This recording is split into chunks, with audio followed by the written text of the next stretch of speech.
विनाश काले विपरीत बुद्धि। जब मन में अहंकार जन्म लेता है महादेवी, तो सर्वप्रथम मन की कोमल भावनाओं को समाप्त कर देता है, और जब मन की कोमल भावनाओं का अंत होता है तो वो पतन का पहला संकेत होता है। जिस प्रकार पत्थर की चट्टान पर पुष्प नहीं खिल सकते, उसी प्रकार कठोर हृदय में सुंदर भावनाएं नहीं रह सकती महादेवी। महादेवी, किसी की मृत्यु का समय और मृत्यु का कारण विधाता भाग्य लेख में लिख देते हैं। विधाता के अतिरिक्त कोई भी और किसी की मृत्यु का कारण न बन सकता है और न बना सकता है। विधान है कि जो दूसरों के लिए गड्ढा खोदता है, स्वयं उसी में जाकर गिरता है। हिरण्यकशिपु प्रहलाद की मृत्यु का नहीं, स्वयं अपनी मृत्यु का साधन जुटा रहा है। पर महादेवी, 5 बार बेत मारकर उसने एक महान कार्य भी तो किया है। महान कार्य?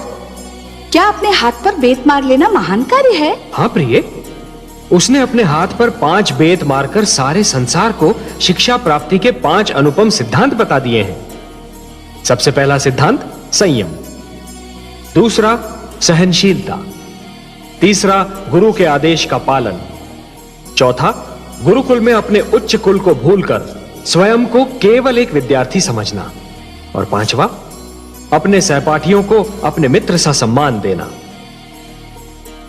यदि मैं ये न करता तो उसके विश्वास को ठेस लगती।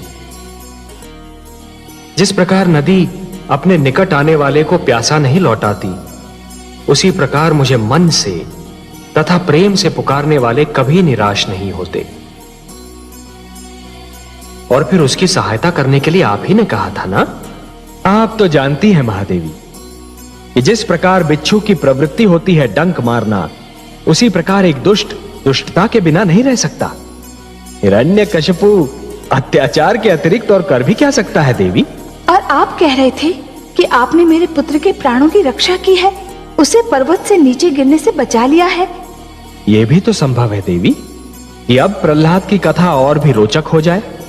कथा तो अब इस मोड़ पे है कि दुखियारी कयाधु का दुख बढ़ता ही जा रहा है। मेरा पुत्र सकुशल तो है? अभी तक तो है माते, पर कल क्या होगा ये कोई नहीं कह सकता। क्यों? अब दुष्ट हिरण्यकशिपु कौन सा षड्यंत्र रच रहा है मेरे पुत्र के विरुद्ध? माते, हिरण्यकशिपु अब स्वरभानु के परामर्श पर चल रहा है। और क्या परामर्श दिया है उस दुष्ट ने? सत्य कहा आपने माते, दुष्टों के परामर्श भी दुष्ट होते हैं। स्वरभानु ने परामर्श दिया है कि प्रहलाद के भोजन में विष मिला दिया जाए।